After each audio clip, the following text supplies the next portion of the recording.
hermanos. Mire lo que dice el texto. Que Jesús, estando en la cruz del Calvario, fue picado por un soldado y de su interior salió sangre y agua. Hermanos, esa es una evidencia de su muerte. Cuando morimos, hermanos, aquí hay especialistas, luego digo lo que he oído, los elementos de la sangre empiezan a separarse y entonces se ve como si lo que le da color rojo quedara por un lado y en la otra parte el líquido quedara por otro. Entonces se ve como sangre y agua. Esa es evidencia de que ha muerto. En Jesús hubo esa evidencia. Pero recuerden que el evangelista Juan usa mucho los símbolos para hablar del trabajo de Jesús. Y cuando pica el costado de Jesús, dice: de su cuerpo fluyen las dos cosas que necesitamos para vivir: sangre para ser perdonados por Cristo Jesús y agua para mantener la vida abundante. Sí, si bien es evidencia de que Cristo murió, también es señal de lo que hay en Cristo Jesús para nosotros. Primero, su sangre preciosa para perdonar nuestros pecados.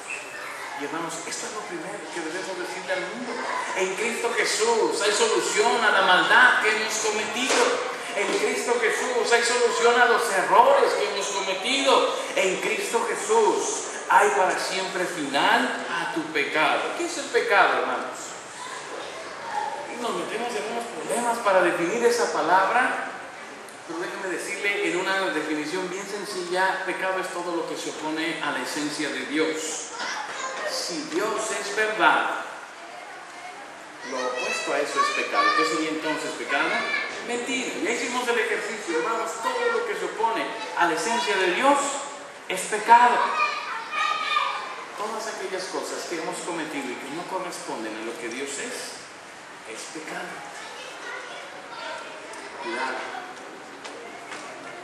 El pecado destruye la vida, hermanos. Y la única solución que hay para el pecado es la sangre poderosa de Cristo Jesús. Hablo para los creyentes en Cristo y hablo para los que nunca han creído en Cristo. Hermanos, porque tenemos que reconocer que a lo largo de nuestras vidas vamos fallando al Señor. Y el hermano de uno de los últimos libros que estudiamos decía que los pecados de la carne no son muy escandalosos. Es un homicida, es un adúltero. Así se los digo que bueno, ir allá afuera. Y él dice: y eso nos causa escándalo, y señalamos y criticamos y decimos. ¿Y quién critica los pecados del espíritu que son peores? ¿Quién dice: es un soberbio? Eso no nos escandaliza. Hasta le aplaudimos y el hermano: ¿cuánto sabe? ¡Qué bárbaro! ¿Cómo sabe? Y no nos escandaliza su soberbia. No nos escandaliza el chismoso. Ay, es su debilidad. No, su debilidad es su pecado y debería de dejarlo. No nos escandalizan los pecados que parecen menores, que son del mismo tamaño, pero no nos escandalizan. Nos escandalizan las cosas grandes. Es homosexual, pero no nos escandaliza decir: es un soberbio y ególatra. Y decía el hermano: esos son los que hay que expulsar, porque son los que dañan las iglesias. No le estoy dando idea, nada más estoy comentando lo que decía el hermano.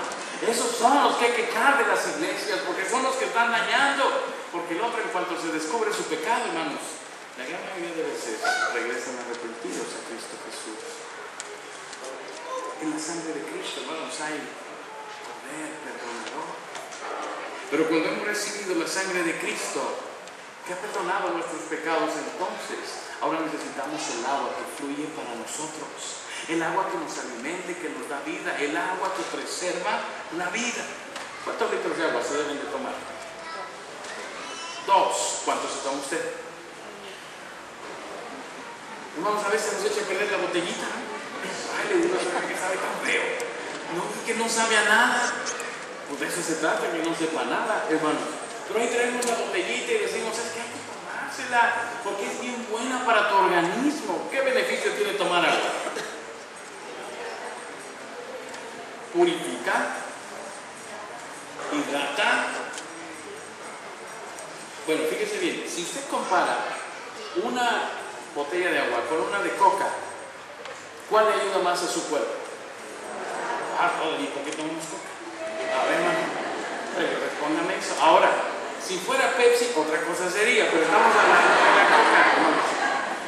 Lo que quiero decirle es, nos pasa lo mismo con Cristo Jesús. Sabemos que es bendición para nosotros, pero ahí está. Y ni la sangre ni el agua. Yo qué más quisiera que acercarme al Señor y leer la palabra y tengo tantas cosas que hacer. ¿Sabe, hermano, que ayer me agarró la depresión? Acabamos la velada a las 6 de la mañana. Tuvimos el culto de oración del madero, que se retrasó un poco porque cayó un chubasco. Entonces tuvimos que empezar a 8:30 y acabamos, los hermanos estaban cuarto para las 10, ¿no? Apenas me quité la corbata, regresé y arrancamos la velada y acabamos. Y teníamos compromiso a las 8 de la mañana. Yo tenía un desayuno con los pastores a las 10 y la ordenación del hermano del Calvario a las 3 de la tarde. Y yo decía, ¿qué hora me voy a dormir, Señor? ¿Cómo a qué hora me voy a dormir? Como quieren la ordenación, se puede, pero no es correcto, hermano. Claro, el culto. Y luego tuve que atender un grupo vida, ya no pude llegar con los jóvenes, discúlpenme, pero ya había sido mucho. Y a veces decimos, Señor, ¿qué no ves que estoy tan ocupado en cobra? ¿Qué no ves que mira esto y la velada y esto y aquello? Y yo, eso no sustituye el tiempo que debo dedicar a calmar mi sed y mi necesidad en Cristo Jesús. Haga lo que haga, hermano, debe de haber tiempo para lo más valioso. El tiempo que necesita para tomar agua es el tiempo que necesita para saciar la necesidad que tenemos de Cristo Jesús. Sangre y agua, los dos líquidos vitales para nuestra vida, fluyen de Cristo Jesús. Acérquese a Él y gócese en Él. Es el agua que debe beberse, pero también es el agua que satisface. Y eso es lo tercero que quiero decirles, agua que satisface. Se hizo una encuesta, hermanos, y se encontró que el 70% de la gente dice que vive insatisfecha de lo que tiene o lo que hace. De hecho, hermanos, buscamos satisfacer nuestras necesidades en muchas cosas, en religiones, en deportes, en alguna actividad artística. Algunos incluso caen en adicciones por esa necesidad que tenemos de encontrar satisfacción a la necesidad nuestra. Mire, déjeme decirle algo. A veces, hermanos, estamos enrolados en tantas cosas porque andamos en la búsqueda de algo que satisfaga mi vida. Yo reconozco valor a los que lo hacen, hermanos, de veras. Pero no me explico cómo alguien puede ir a arriesgar su vida para salvar a las ballenas grises que están en peligro de extinción. Hermano, yo lucho todos los días para salvar a mi hija, ¿no? Que no se me extinga y trabajar por ella y todo. Pero hay gente que dedica su vida a salvar a los venados de cola blanca que viven en la región de Chihuahua. Yo ni sabía eso siquiera. Y hay gente que anda dedicando su vida. ¿Sabe por qué? Porque la vida necesita tener un propósito superior. Porque no podemos solamente vivir para comer y estar aquí. Y entonces buscamos algo que nos lleve a trascender.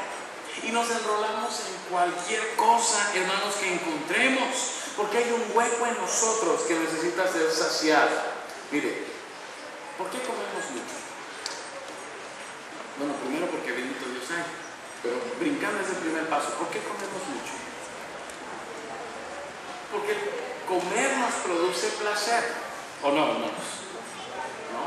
Hoy, mis hermanos papás, hoy que lleguen a su casa, no. Va a haber un banquete ahí que les va a producir un placer inmenso.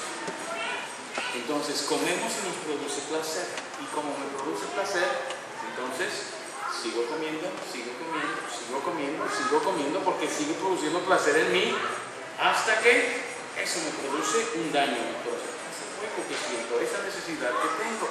Hay quien busca saciar ese hueco con comida y come de más. Hay quien siente la necesidad de sentirse alegre y busca algo de buen humor, leer un chiste, ver un programa, algo que le ayude. Podríamos hacer cualquier cosa, hermanos. Comer, estar viendo televisión para divertirnos, jugar, reír, hasta practicar alguna religión de esas extrañas.